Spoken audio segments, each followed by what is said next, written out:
La Bible en un an, la 20e journée, le livre de la Genèse, chapitre 41, verset 14, au chapitre 42, verset 24, à le livre des psaumes, chapitre 18, verset 1 à 20, le livre des Proverbes, chapitre 3, versets 19 et 20, l'évangile de Marc, chapitre 12, verset 37b au chapitre 13, verset 13.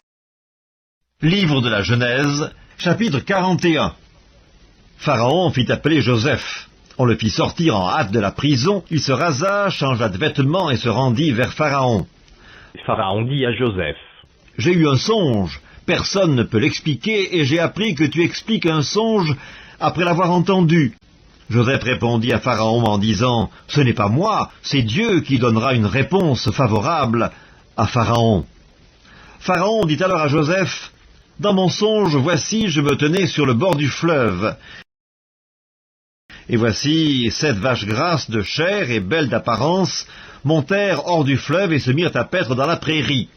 7 autres vaches montèrent derrière elles, maigres, fort laides d'apparence et décharnées. Je n'en ai point vu d'aussi laides dans tout le pays d'Égypte. Les vaches décharnées et laides mangèrent les 7 premières vaches qui étaient grasses. Elles les engloutirent dans leur ventre, sans qu'on s'aperçût qu'elles y fussent entrées, et leur apparence était laide comme auparavant. Et je m'éveillai. Je vis encore en songe 7 épis pleins et beaux qui montèrent sur une même tige, et 7 épis vides, maigres, brûlés par le vent d'Orient, poussèrent après eux. Les épis maigres engloutirent les 7 beaux épis. Je l'ai dit au magicien, mais personne ne m'a donné d'explication. Joseph dit à Pharaon: Ce qu'a rêvé Pharaon est une seule chose. Dieu a fait connaître à Pharaon ce qu'il va faire. Les 7 vaches belles sont 7 années, et les 7 épis beaux sont 7 années. C'est un seul songe. Les 7 vaches décharnées et laides qui montaient derrière les premières sont également 7 années, et les 7 épis vides, brûlés par le vent d'Orient, seront 7 années de famine. Ainsi, comme je viens de le dire à Pharaon, Dieu a fait connaître à Pharaon ce qu'il va faire. Voici, il y aura 7 années de grande abondance dans tout le pays d'Égypte. 7 années de famine viendront après elles, et l'on oubliera toute cette abondance au pays d'Égypte, et la famine consumera le pays.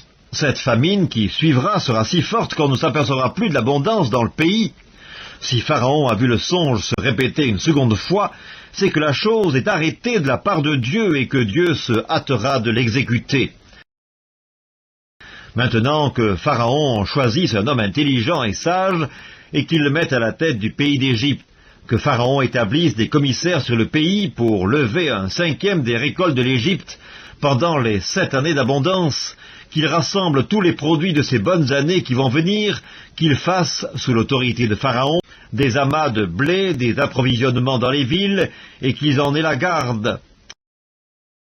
Ces provisions seront en réserve pour le pays, pour les 7 années de famine qui arriveront dans le pays d'Égypte, afin que le pays ne soit pas consumé par la famine. Ces paroles plurent à Pharaon et à tous ses serviteurs, et Pharaon dit à ses serviteurs: Trouverions-nous un homme comme celui-ci, ayant en lui l'Esprit de Dieu? Et Pharaon dit à Joseph: Puisque Dieu t'a fait connaître toutes ces choses, il n'y a personne qui soit aussi intelligent et aussi sage que toi. Je t'établis sur ma maison, et tout mon peuple obéira à tes ordres. Le trône seul m'élèvera au-dessus de toi. Pharaon dit à Joseph: Vois, je te donne le commandement de tout le pays d'Égypte. Pharaon ôta son anneau de la main et le mit à la main de Joseph. Il le revêtit d'habits de fin lin et lui mit un collier d'or au cou. Il le fit monter sur le char qui suivait le sien, et l'on criait devant lui: À genoux! C'est ainsi que Pharaon lui donna le commandement de tout le pays d'Égypte. Il dit encore à Joseph: Je suis Pharaon, et sans toi personne ne lèvera la main ni le pied dans tout le pays d'Égypte. Pharaon appela Joseph du nom de Tsaphnath-Pénéach, et il lui donna pour femme Asnath, fille de Potiphéra, prêtre d'On. Et Joseph partit pour visiter le pays d'Égypte.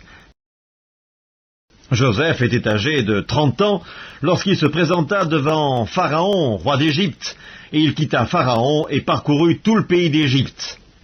Pendant les 7 années de fertilité, la terre rapporta abondamment. Joseph rassembla tous les produits de ces 7 années dans le pays d'Égypte. Il fit des approvisionnements dans les villes, mettant dans l'intérieur de chaque ville les productions des champs d'alentour. Joseph amassa du blé, comme le sable de la mer, en quantité si considérable que l'on cessa de compter parce qu'il n'y avait plus de nombre. Avant les années de famine, il naquit à Joseph 2 fils, que lui enfanta Asnath, fille de Potiphéra, prêtre d'On.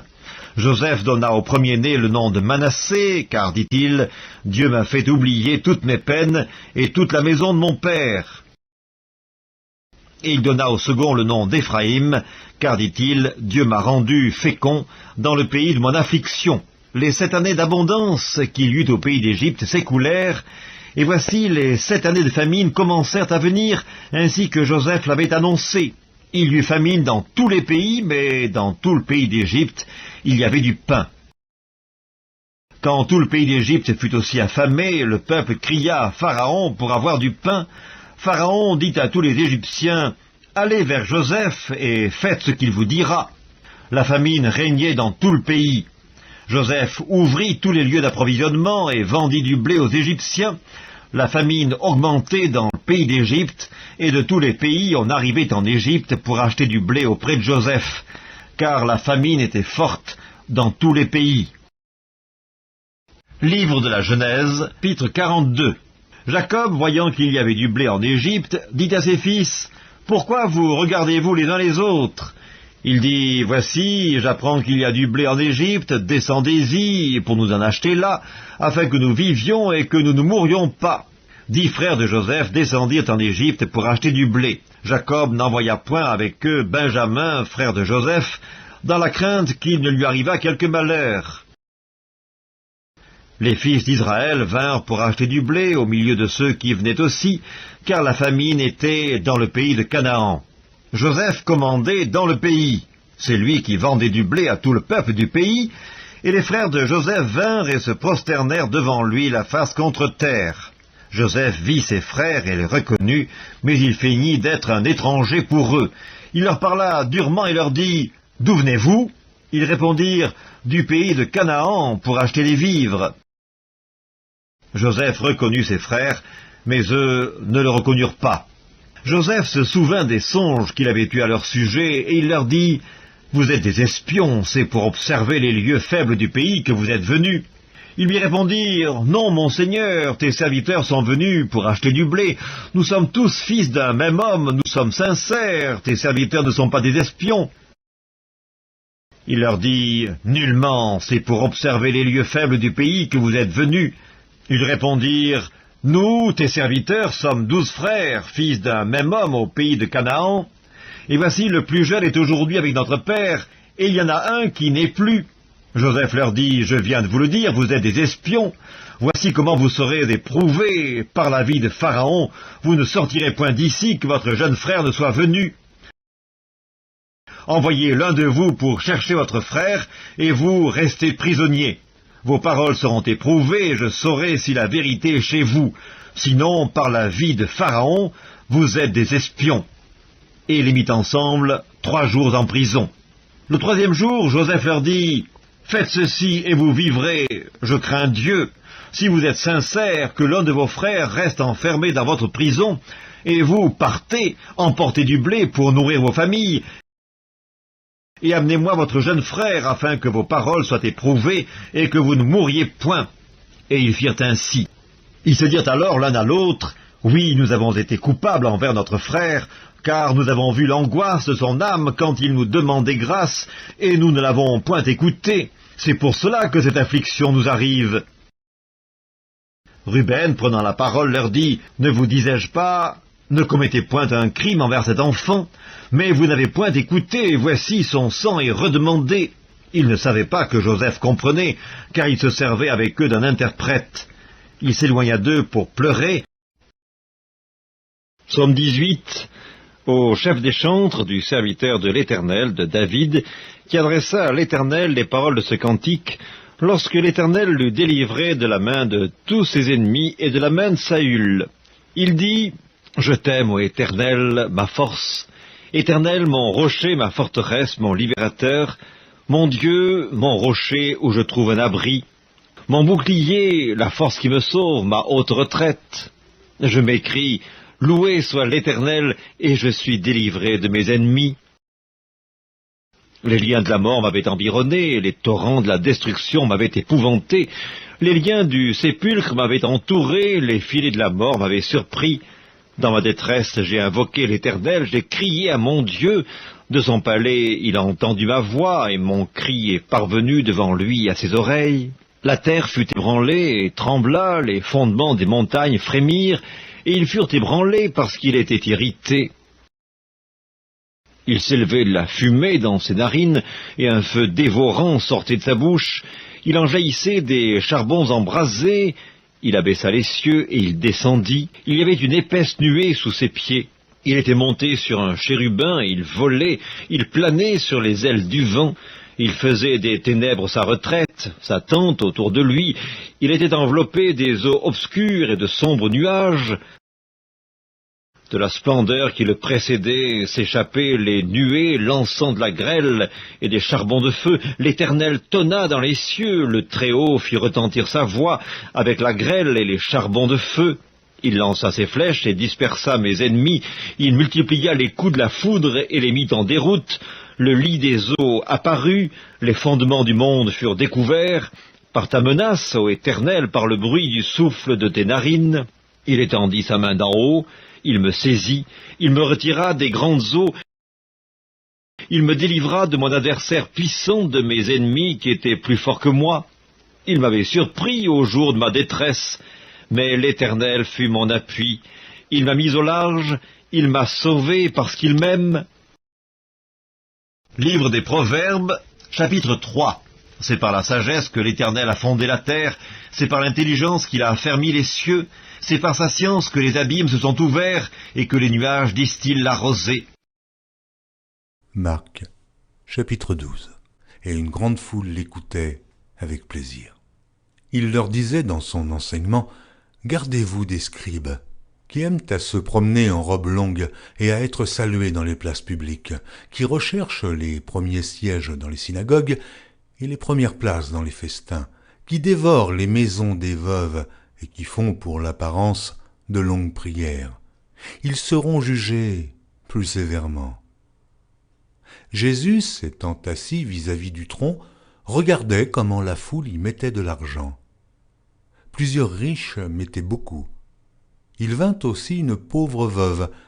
Elle y mit 2 petites pièces, faisant un quart de sou.